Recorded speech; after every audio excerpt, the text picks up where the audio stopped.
Hi everyone, it's Chris. Welcome back to my parlour, and today I'm doing a requested reading, part 1, of how I made my casting chart here.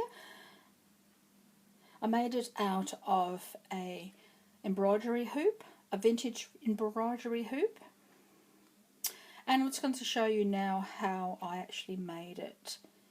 Just a general walkthrough here, what you do with that and how you want to utilize the information that I'm going to be sharing is is welcome. This is the largest size. It came in a set of 3, so I'm just going to be using this small one as an example so you can see the process. It is rather small, but there are some tiny charms available, so it wouldn't be impractical to be used as a charming casting circle. It's entirely up to you, of course, because you can get very tiny little charms like the ones that my friend from 1898 Stars sent me. These little tiny charms, as you can see, they're very tiny and they could be utilised as well for this particular size embroidery hoop. I like vintage things, so I'm always out looking for vintage items to add to my collection. I used to be known as Sacred Keep, the rustic reader, and I would do these sorts of things. I no longer have that channel, but some of you may recognise my name. And because I've changed it because I'm so different now, I just you know how it is. Life gets in the way and changes you. So this is what's going to be happening. I'm going to show you how to make one.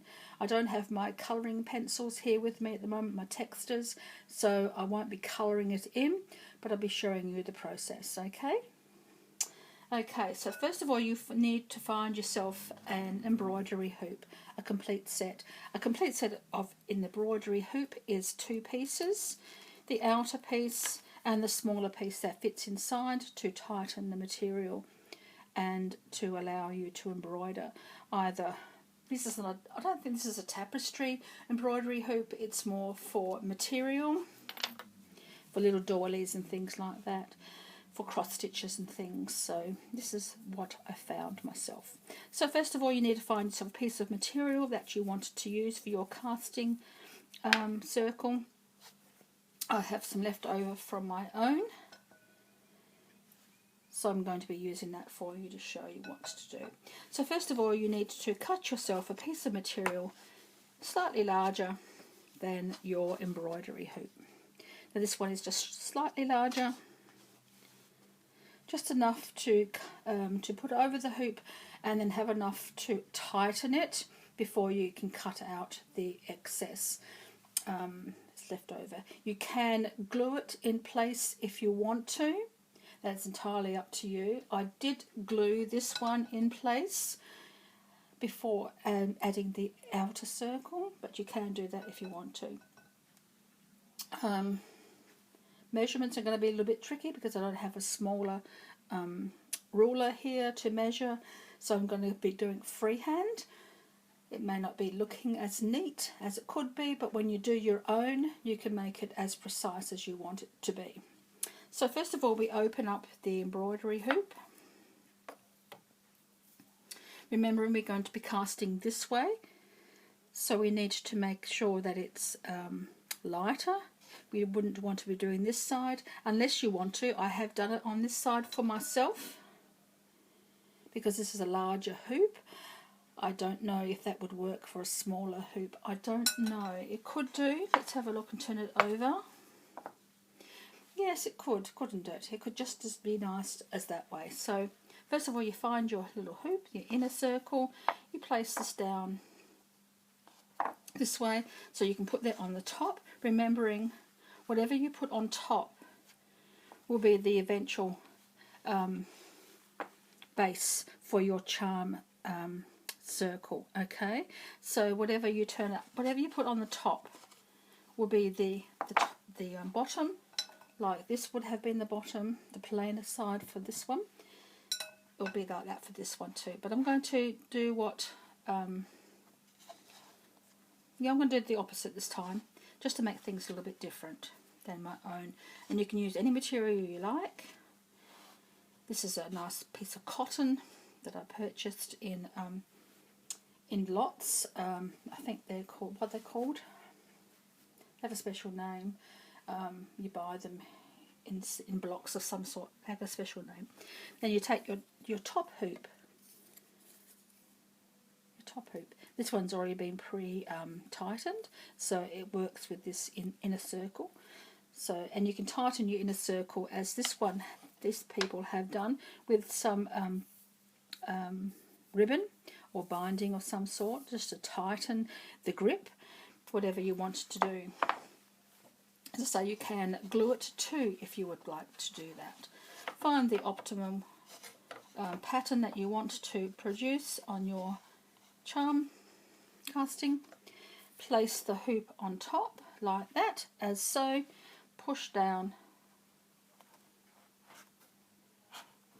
and it tightens quite nicely, doesn't it? So that is how it's going to be from that side, and inside it will look like this. If it's not quite tight enough for you, you can tighten it by pulling up the edges here, holding onto the frame, and just tighten as you go.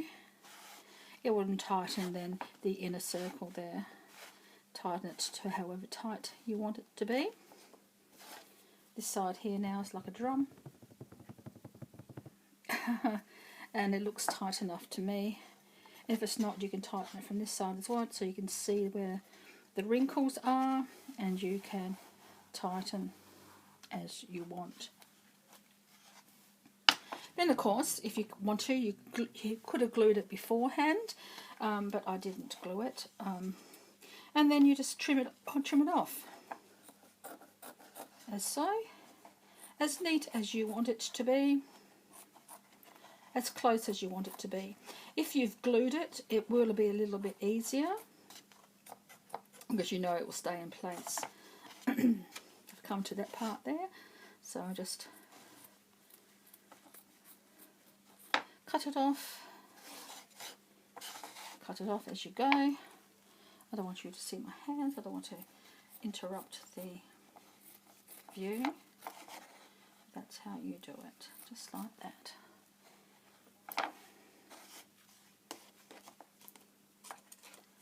Oops, gets a bit tricky right there.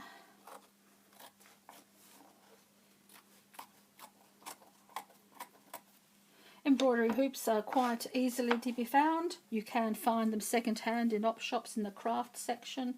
You can buy them from a craft supplier if you wanted to buy them new. Spotlight, for example, Lincraft, something else like that. I don't know what else is available in America or anywhere else in the world, but in Australia we have Spotlight and Lincraft. You can find them there in the embroidery section, or you can find them in op shops in the second-hand area of the craft section, or you could do like I did and find them on eBay.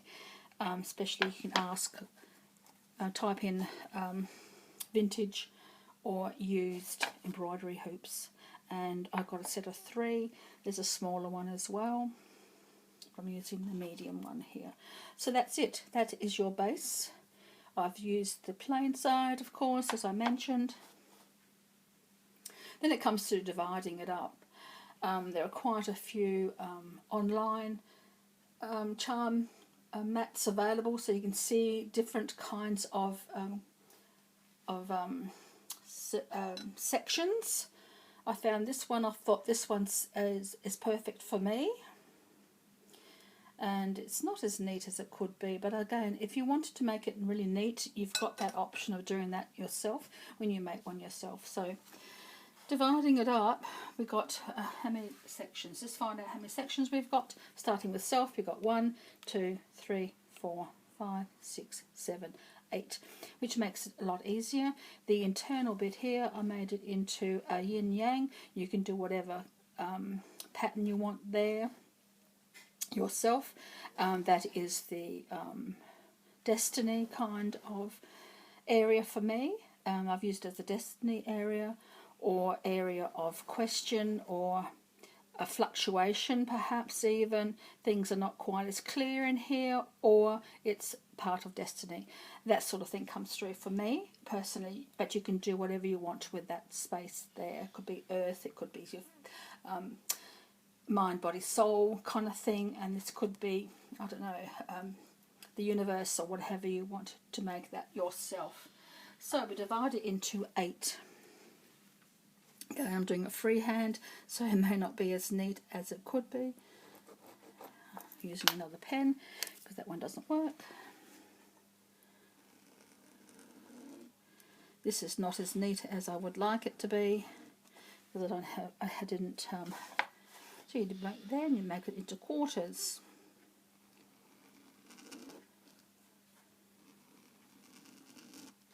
And then once you've got it into quarters, you divide each quarter into half.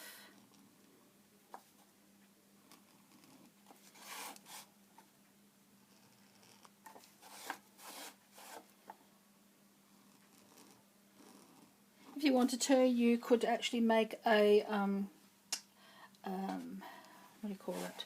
Stencil, and to do this more neatly, it depends on how you wanted to do it. You would measure your circle here and do this pre-done. It's up to you. So you've done that. You've got 8 sections now. Then you sort of just make a circle in the middle. Again, you could pre-measure. Everything is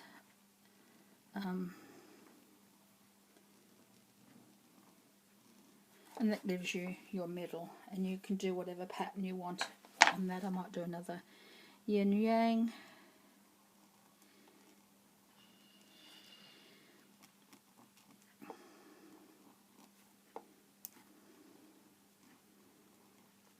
And you use textures and paints to complete your decoration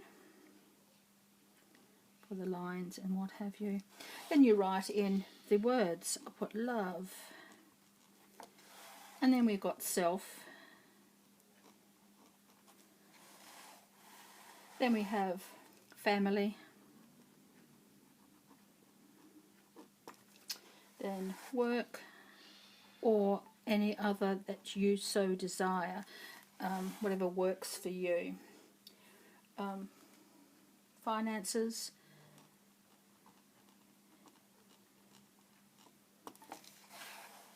home,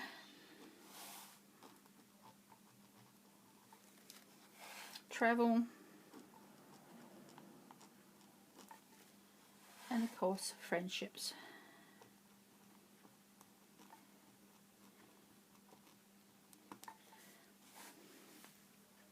Voila, that's it. That's the whole process. And how you want to decorate it, it's entirely up to you. What you want to do with the edging here is entirely up to you. You can put some braid around there. You can decorate it how you want. You can personalise it any way that you want to do. And then you come through with your charms. I'll use the ones that my friend Tanya gave me from 1888 Stars. So, for example, you have your charms. You pick up some. You pick some up from a container, and you put them on there. So we can see that home, I have the little thong.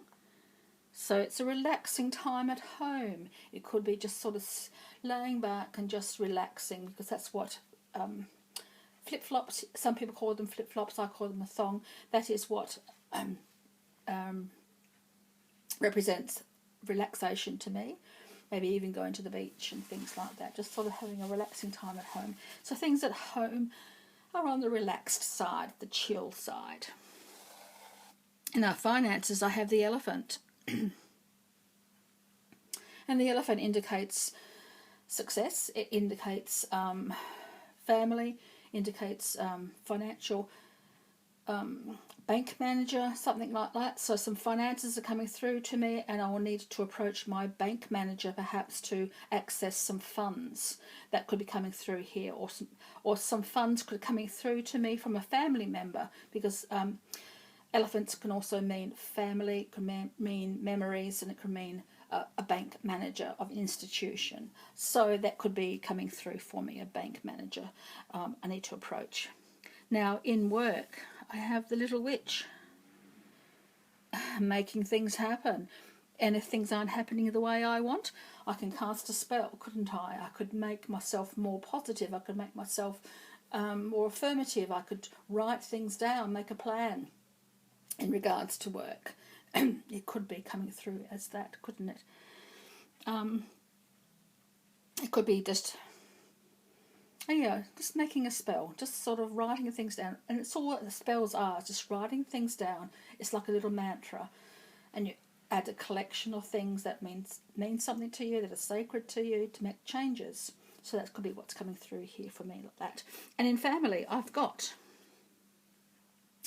love, faith, hope. How beautiful in family. I haven't got anything in self or anything in love.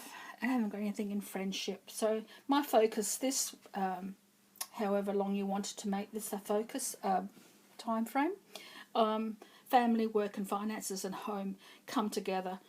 So I could be making some money at work, enough to approach a bank manager to open up a savings account, for example, or something else like that. But home is very relaxed, family's chill, work, I'm working on things, making things happen. And in the centre here, which is my destiny, I have a little witch's ball. I haven't quite worked out all the information about witch's balls just yet.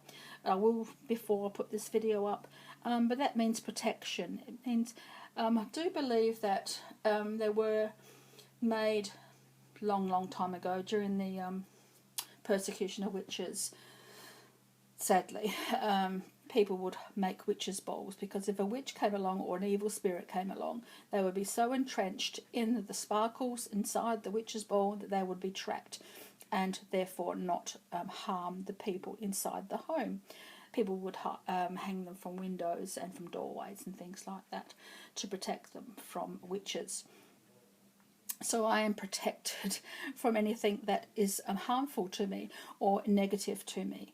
And of course with my little spell there, I could cast a spell for protection at work, for advancement at work if I want to, or just to calm the environment or something nice like that. And then I am protected as well. So there, I hope that was interesting for you and explained enough detail for you to make your own charm casting circle. It's easy, as you can see.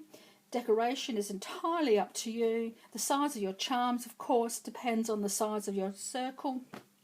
But as I say, you can buy small charms that would fit in within this one here, and you could use this one as a travel charm casting circle, and you can keep this one, the larger one, at home. That some people do that, want to have a nice tiny one for travel and a one at home. So there we go. I'm a bit breathless. I get excited, I get breathless, and yeah, so I hope that was helpful for you guys, that you enjoyed that it was helpful, and thank you for suggesting it to me to show you how to make it. So thank you very much, and until next time, so many blessings. And the next video, it's going to be my charm collection. There's hundreds of them, so be prepared to sit down, make yourself a cuppa, and chill for a little while I go through my collection. Okay then guys, until then, so many blessings.